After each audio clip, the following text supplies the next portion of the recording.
I'm Norman Foster, a British architect. I am Wang Shu, a Chinese architect. One day they met. Hello, Mr. Wang. Nice to see you again. Hello, Mr. Foster.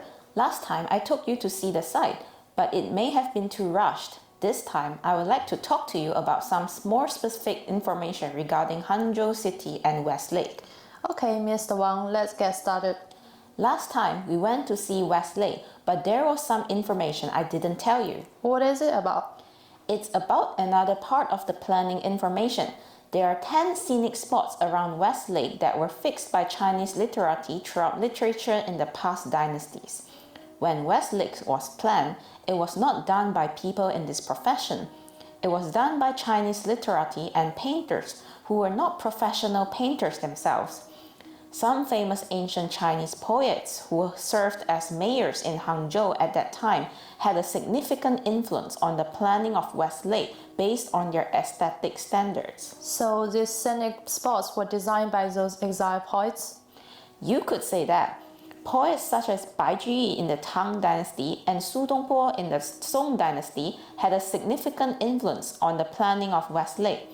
As a cultural symbol, Westlake is often compared to a beautiful woman. Let me show you this poem.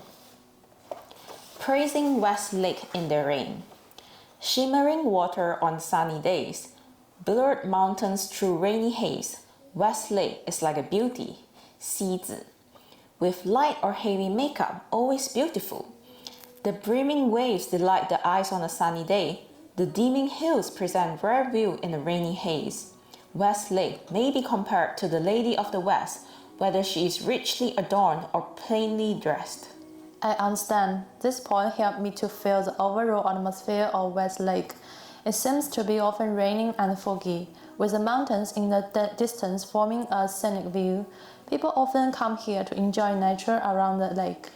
Yes, Mr. Foster, but it's important to note that this is the center of the city, not just an urban space. I see what you mean. This unique location and planning are real.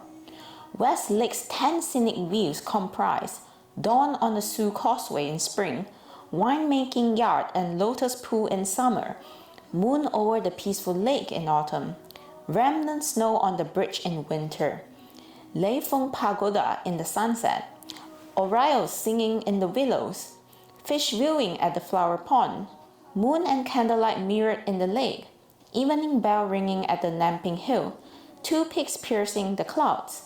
You can incorporate these landscapes as much as possible into your design, but be careful of creative destruction.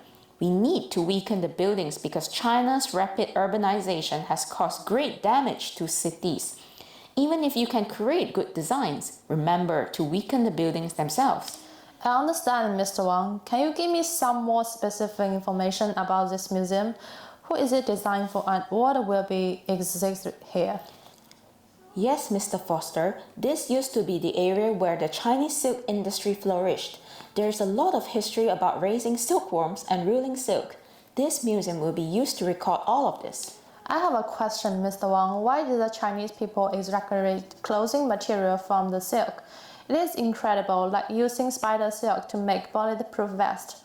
The Egyptian and Greek civilization used the flax and the Indus Valley civilization used cotton. The ancient Babylons of the Mesopotamians used wool. Why did Chinese choose silk? Your question is very interesting, Mr. Foster. This is related to our primitive religious worship. If you observe the entire life cycle of a silkworm, what do you find?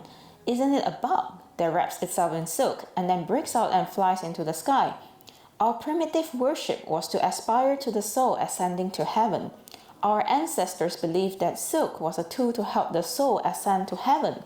So in ancient times, only very old people would wear silk made of silk. People had hoped to be wrapped in silk and their souls will ascend to heaven. I understand. This is a metaphysical, philosophical thinking here. Silkworms grow wings and fly into the sky. People live in the world and there will be many changes in their lives. The advantage of using animal fibers in Babylon and China is that these fibers have better colorability than plant fibers, so silk can be made in many high saturation colors. Then the Silk Road and the elderly globalization of the world followed. I understand, Mr. Wang. This has given me some ideas. I will bring them into my design. Thank you for talking to me today. Sure, Mr. Foster. Looking forward to your design.